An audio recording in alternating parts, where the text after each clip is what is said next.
Pada pertemuan ini kita akan membahas tentang neraca dan laporan arus kas. Neraca dan laporan arus kas ini merupakan bagian dari laporan keuangan yang dihasilkan dari proses akuntansi. Dikatakan kalau neraca menggambarkan aset dan kewajiban perusahaan serta modal tentunya ya. Dan arus kas menggambarkan aliran uang masuk dan keluar perusahaan. Ini bisa membantu manajer untuk mengambil keputusan bisnis yang bijak.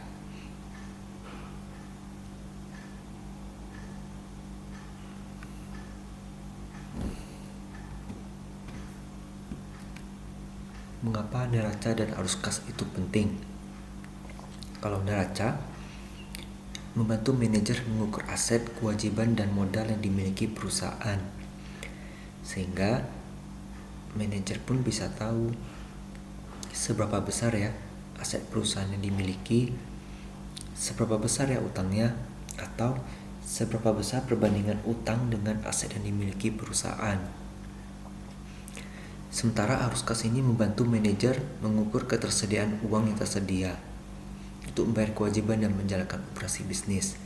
Ini karena laporan arus kas itu adalah laporan yang mencantumkan jumlah uang masuk dan jumlah uang keluar dari 3 aktivitas.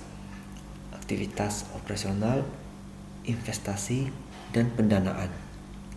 Ketiga aspek arus kas ini sangat penting untuk diperhatikan oleh perusahaan. Keduanya juga penting untuk mengukur kinerja keuangan perusahaan.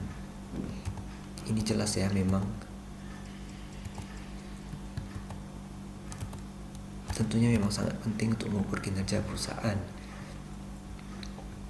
Kalau arus kasnya positif, berarti lebih banyak uang masuk daripada uang keluar. Nah, jika uang masuk lebih banyak, perusahaan bisa memanfaatkan uangnya lebih baik. Entah itu untuk investasi baru, membayar utang, pembayaran dividen, atau didiamkan saja, mana tahu suatu saat dibutuhkan untuk hal yang lebih mendesak. Kemudian kalau dari neraca kita lihat pertumbuhan asetnya selalu meningkat, itu juga artinya bagus untuk perusahaan. Bagaimana kedua laporan ini digunakan?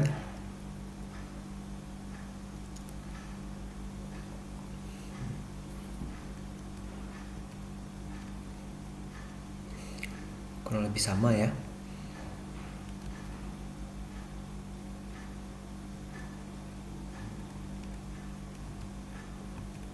Bagaimana membuat laporan neraca dan arus kas? Ini merupakan satu siklus akuntansi di mana dari pertemuan sebelumnya sudah dibahas. Itu mulai dari transaksi yang dijurnalkan, kemudian direkap dalam buku besar, kemudian dari buku besar tersebut dipindahkan ke neraca saldo. Setelah itu masuk ke neraca saldo setelah penyesuaian. Neraca saldo setelah penyesuaian itu kita tutup dengan jurnal pembalik atau jurnal penutup untuk menutup akun laba dan akun biaya, akun pendapatan juga ya. Setelah itu barulah menjadi laporan neraca dan laba rugi. Nah, laporan arus kas itu dicatat dari uang kas masuk dan uang kas keluar. Itu kalau kita pakai metode langsung. Nanti tinggal dikelompokkan uang ini keluar untuk apa atau masuk dari mana. Yang 3 tadi, operasional, pendanaan, atau investasi. Kalau metode tidak langsung untuk membuat laporan arus kas, itu kita melihat selisih dari neraca periode saat ini dengan periode sebelumnya. Nah, setelah semua informasi dikumpulkan, dapat membuat laporannya.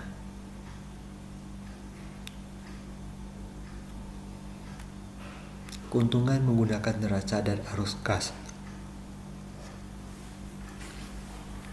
Neraca ini membantu manajer memahami keuangan perusahaan dan mengambil keputusan bisnis bijak. Kemudian neraca dan arus kas ini juga membantu mengukur kinerja perusahaan.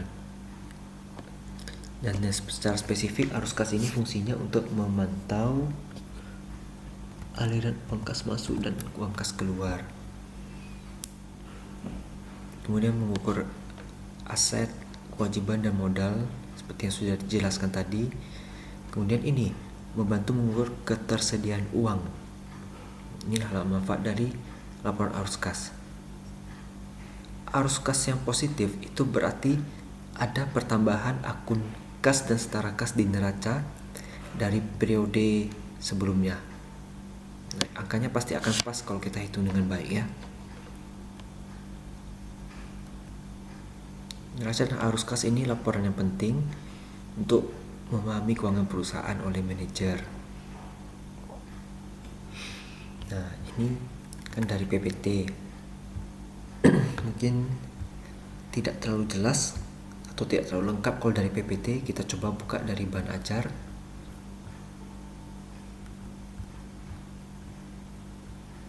Nah, pengertian neraca dan pengertian laporan arus kas pasti sudah dipahami karena ini bagian dari pengantar akuntansi 1. Kita langsung fokuskan di neraca. Ada beberapa komponen.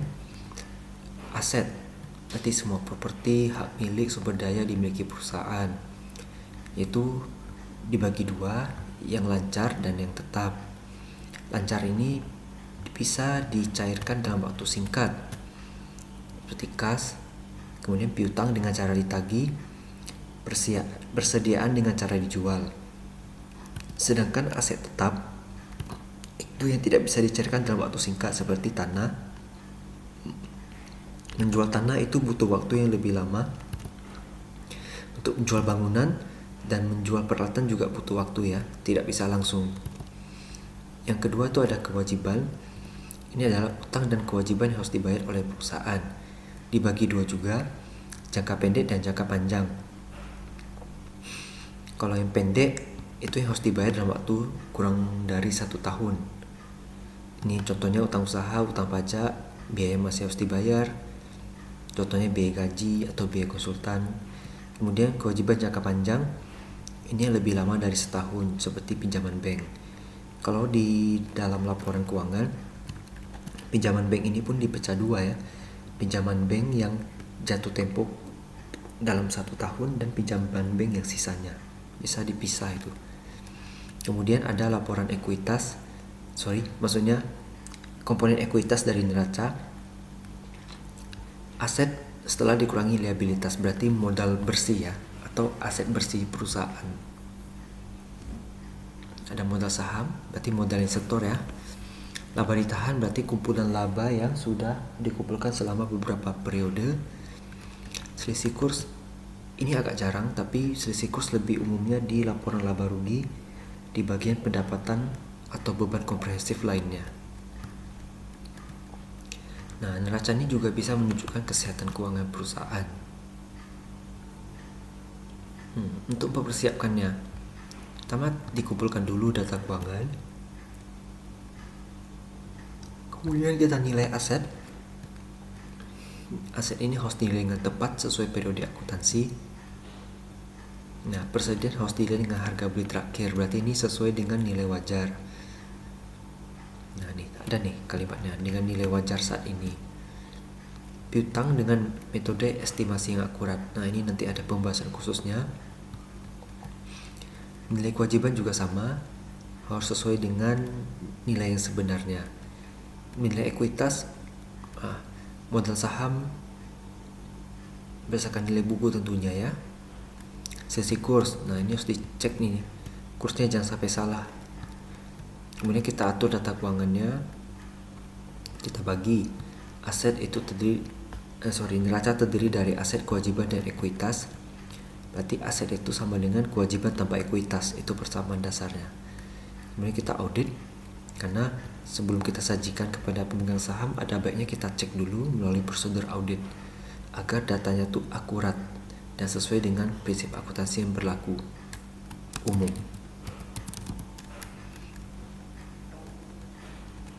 Kemudian manfaat neraca. tadi udah sempat disinggung beberapa. Ini yang lebih detailnya untuk menunjukkan posisi keuangan. Kita mau tahu utang kita lebih banyak nggak dari aset kita. Kalau utang lebih banyak dari aset, ya berarti sudah terjadi defisiensi modal, misalnya begitu. Kemudian menunjukkan likuiditas. Kita membandingkan aset lancar dengan utang jangka pendek. Kalau aset lancarnya lebih banyak dari utang jangka pendek, berarti perusahaan itu liquid karena mampu melunasi kewajiban jangka pendeknya.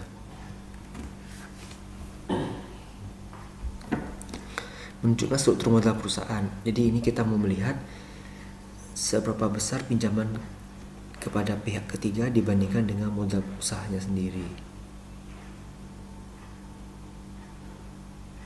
Nah, jadi bisa tahu juga dibiayai melalui utang atau dengan modal sendiri. Ya tentu akan lebih baik dengan modal sendiri karena tidak ada biaya bunganya. Bantu perencanaan keuangan, ya jelas ya, kita butuh laporan sesuai dengan kerangka dasar akuntansi yang sudah sempat dijelaskan sebelumnya. Kemudian kita bisa menilai kinerja perusahaan juga, ini jelas sudah sempat dibahas di pertemuan sebelumnya. Limitasi neraca, nilai pasar. Pencatatan dalam neraca itu berdasarkan historical cost, makanya nilai pasarnya tuh harus kita update karena nilainya itu pasti akan berbeda. Nih, baca. Laporan neraca mencantumkan nilai aset dan kewajiban pada nilai historis. Berarti pada saat pertama kali dicatat di dalam neraca. Kemudian ada aspek kualitatif. Ini semuanya neraca ini kuantitatif ya. Jadi tidak ada kualitatif, sehingga ini biasanya akan dicantumkan di lebih detail di catatan atas laporan keuangan. Nah, makanya informasinya terbatas di neraca, tapi di CALK itu lebih lengkap. Pengukuran yang berbeda. Ya jelas, metode pengukuran setiap perusahaan berbeda, hasilnya pun bisa berbeda. Jadi laporan neraca antar perusahaan juga bisa pasti berbeda ya. Membuat kinerja antar perusahaan juga menjadi sulit, ya itu benar.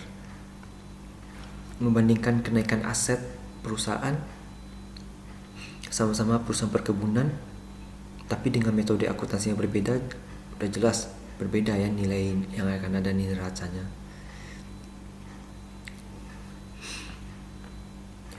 Laporan neraca hanya mencantumkan aset, kewajiban, dan ekuitas, sehingga tidak memberikan informasi. Ya, ini memang benar. Maka itu informasi yang lebih jelasnya ada di CALK. Kemudian ini ada aktiva lancar, kita bahas lebih detail, ada kas dan setara kas. Ya, jelas ini cepat ya, jadi uang tunai. Kemudian piutang, berarti harus ditagih. Persediaan harus dijual. Investasi jangka pendek harus dicairkan. Biaya dibayar di muka, kalau mau dikembalikan agak sulit ya,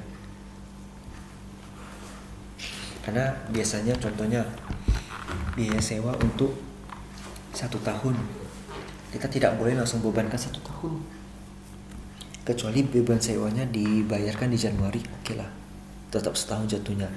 Tapi kalau beban sewanya dibayar di September, kan September ke Desember ada 4 bulan, berarti hanya boleh 4 bulan yang dibebankan di tahun yang bersangkutan. Nah, rasanya seperti itu sulit sekali untuk segera dijadikan uang cash ya. Nah, ini adalah contoh dari aktiva lancar. Kemudian ini ada aktiva tidak lancar, ada aset tetap, properti, pabrik, peralatan, bangunan, tanah. Kemudian investasi jangka panjang, ini surat berharga, saham yang jatuh tempo lebih dari setahun. Kalau saham ini maksudnya adalah saham yang sudah dibeli tetapi tidak untuk dijual, biasanya seperti itu. Kemudian ada goodwill, ini kalau terkait dengan akuisisi. Kalau nilai goodwill, jika nilai akuisisi lebih tinggi dari nilai buku perusahaan yang mau diakuisisi, maka terjadi goodwill positif dan itu dicatat di bagian aktiva tidak lancar. Hak paten, merek dagang, aset pajak tangguhan juga merupakan bagian dari aset yang tidak lancar. Kemudian ada utang lancar, boleh dikatakan utang jangka pendek juga namanya. Ini utang dagang. Kita pemasok beras, kita beli berasnya dari petani,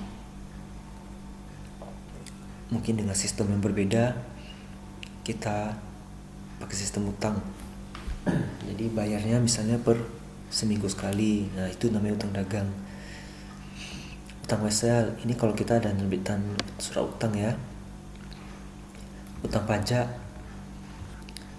setiap akhir bulan pasti ada utang pajak itu kalau untuk perusahaan. Jadi dicatat dulu di akun utang lancar. Utang gaji ya sama dengan utang pajak, setiap bulan pasti ada. Kemudian utang jangka pendek lainnya, ini adalah utang yang di luar utang yang umum disebutkan di transaksikan atau yang jarang ditransaksikan oleh perusahaan. Utang jangka panjang ini yang lebih dari setahun. Ini bisa pinjaman bank, pinjaman obligasi, utang wesel, kemudian utang sewa, kemudian kewajiban pensiun atau imbalan pasca kerja juga itu lebih dari setahun hitungannya. Nah, ini dia kewajiban imbalan pasca kerja. Kemudian ada modal saham. Ya, ini kalau kita baca di sini ada katanya saham biasa dan saham preferen. Saham biasa memberikan hak suara, kalau preferen memberikan hak atas pembagian dividen sebelum saham biasa, namun tidak memberikan hak suara. Jadi maksudnya begini, ketika ada RPS, yang saham biasa bisa memberikan suara, yang saham preferen tidak bisa memberikan suara. Tapi ketika pembagian dividen sudah diumumkan nih mau bagi dividen, tapi tiba-tiba keuangan perusahaan mandek atau tidak lancar nih untuk keluarnya, maka yang saham preferen akan dapat duluan dividennya. Itu keuntungannya. Kemudian modal ini dapat meningkat melalui emisi saham baru atau IPO, initial public offering, penawaran umum perdana, di mana perusahaan menjual saham kepada publik untuk memperoleh dana tambahan. Kemudian modal saham juga dapat menurun melalui pengurangan modal atau pembelian kembali saham oleh perusahaan. Ini nanti ada bagian khusus tentang modal. Perusahaan dapat menggunakan modal sebagai sumber pendanaan jangka panjang lebih stabil dibandingkan dengan utang jangka panjang. Jelas, karena modal itu biayanya hanya satu yang saya tahu, yaitu biaya dividen. Itu pun jika memang ada keputusan untuk membagikan dividen. Tapi kalau biaya utang itu jelas biaya bunganya harus dibayar setiap periode. Jadi lebih mahal. Makanya diutamakan menggunakan modal sendiri.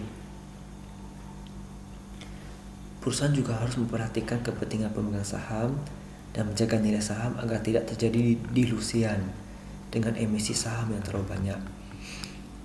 Ini terjadi ketika misal saya punya saham 50% di perusahaan, teman saya berarti punya 50% kan, kami sama-sama 50-50. Kemudian teman ini mau naikin modal saham tapi saya tidak ikutin kenaikannya. Di situ terjadi pergeseran jumlah kan, yang awalnya jumlah sahamnya sama-sama 1 juta lembar, sekarang saya 1 juta lembar, dia jadi 2 juta lembar. Berarti proporsi saham saya berkurang. Nah, itu yang namanya dilusi. Nah, berikutnya laporan arus kas. Nah, ini yang saya bilang tadi ada 3. Yang pertama dari operasi atau operasional. Ini aktivitas inti perusahaan seperti penjualan produk atau jasa, pembayaran gaji karyawan, pengeluaran pembelian persediaan. Kemudian dari investasi, dia bisa masuk kalau kita jual aset, dia bisa keluar kalau kita membeli aset. Sederhananya begitu. Kemudian pendanaan ini mulai dari utang atau saham ataupun dividen ataupun pendanaan lainnya. Ketika kita mendapat jual saham atau mendapat pinjaman, maka aktivitas pendanaan naik, tapi kalau kita melakukan sebaliknya, aktivitas pendanaan turun. Nah, ini ada sedikit bagan untuk mempelajari tentang kas. Ini operasional, investasi dan pendanaan. Ini yang arus kas tadi. Nah, dia masuk. Nah, masuknya melalui penerimaan kas, kemudian penjualan, kemudian penerbitan saham baru atau menerima utang. Ini uang kas masuk. Ini cash pool, ini kolam kas ya, artinya tempat menampung uang lah. Kemudian ini bisa keluar karena apa? Karena ada bayar biaya. Kalau di investasi karena ada pembelian.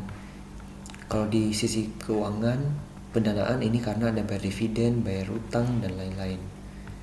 Nah, untuk mempersiapkan laporan arus kas, kita harus kumpulkan data keuangan, daftar aktivitas, identifikasi item,